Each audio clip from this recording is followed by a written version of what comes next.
Olá alunos, tudo bem com vocês? Espero que esteja tudo bem. Faz tempo que a gente não se encontra, né?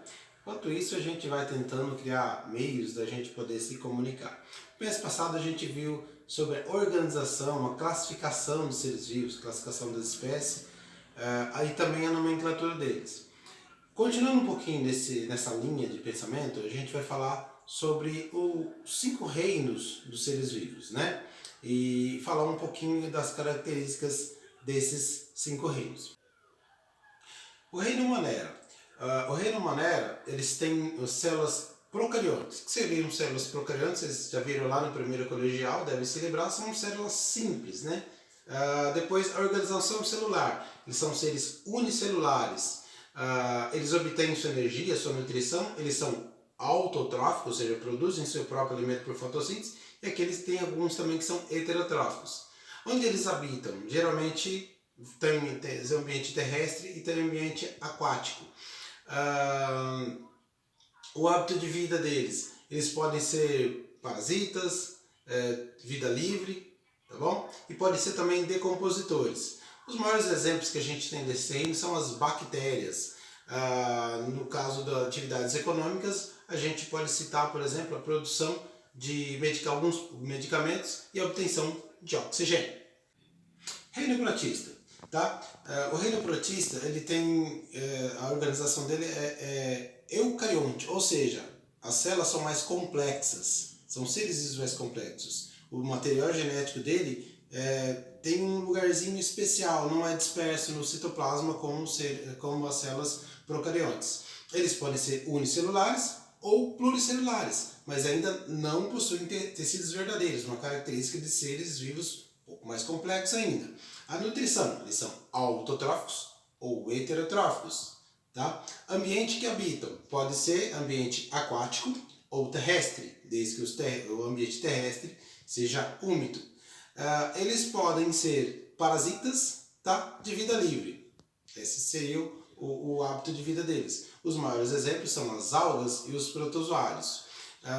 Alguns desses seres vivos são bastante usados na produção de medicamentos, tá? E também usados como alimentos, já que eles têm uma quantidade muito grande de vitaminas, proteínas e sais minerais.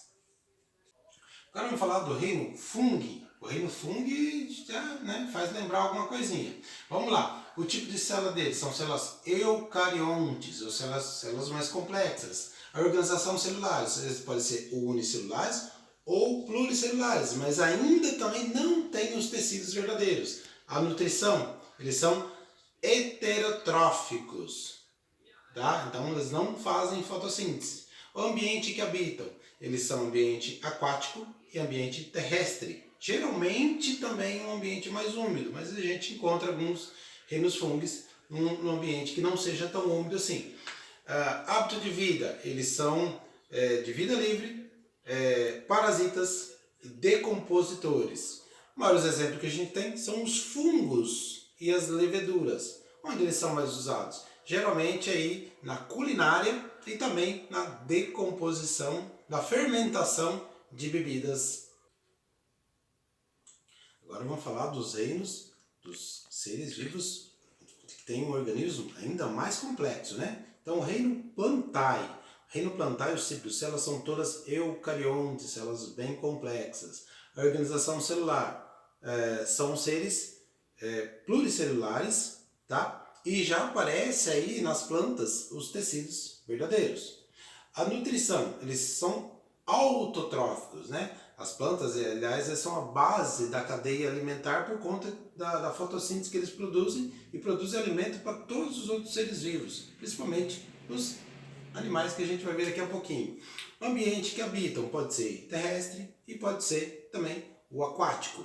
Os maiores exemplos que a gente tem, olha, são as árvores, né? Samambaias, musgos e sobre os aspectos econômicos. Bom, do reino Plantae fornece para a gente madeira, né? Para a gente fazer casa, fazer imóveis, mas também muito importante para fornecimento de frutas, legumes, tá? E também, como eu já falei, a fotossíntese, que seria a base da vida na Terra. Para fechar, vamos falar do reino Animalia, ou do reino animal, que é o reino onde a gente se encontra. Ué, nós fazemos parte do reino animal? Claro, somos animais. Então vamos falar um pouquinho das características dos reinos animais. As células são eucariontes. Nós somos, né, os seres mais complexos que existem. A organização celular é pluricelular, com tecidos verdadeiros. Nossos tecidos são, né, bem complexos. A nutrição, nós somos heterotróficos, ou seja, a gente precisa de um outro ser vivo para nos alimentar. Não adianta falar, eu não como outro ser vivo. Come sim, tá? Por exemplo, você come a salada de alface lá e tempera com a cebolinha. Lá já tem dois seres vivos que estão lá, o alface e a cebolinha. Então, sim, nós precisamos de outros seres vivos para nos alimentar. O ambiente que a gente habita. A gente sabe muito bem que nós habitamos o ambiente terrestre, mas também tem alguns animais que habitam o ambiente aquático. Hábito de vida. Nós temos os seres vivos de vida livre, mas também temos os parasitas, né? Animais parasitas.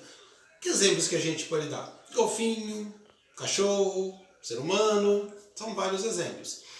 E sobre relacionados às atividades econômicas, eu poderia falar várias coisas, mas eu vou falar um que é muito importante, talvez seja um dos animais mais importantes da Terra, que seriam as abelhas. Elas são as polinizadoras, ou seja, elas pegam o pólen das plantas e levam para poder as plantas terem a fecundação, a reprodução, e assim seguir a vida adiante através da fotossíntese. Tá? Espero que vocês tenham entendido. Vou tentar trabalhar um pouquinho dessa maneira, trazendo alguns vídeos bem rápidos para vocês. A atividade dessa semana é preencher uma tabela sobre isso que eu falei para vocês na página 44 da apostila, tá bom? Então, apostila volume 1, entrem lá, vai estar todas as características que vocês colocaram, tipo de célula, organização celular, exemplos. Então, vão pegando essas coisinhas que eu falei e vão colocando. Qualquer dúvida, manda mensagem. Depois que terminar o horário da aula, manda essa mensagem somente no PV, tá bom? Fiquem com Deus, fiquem em paz, se cuidem, fiquem em casa.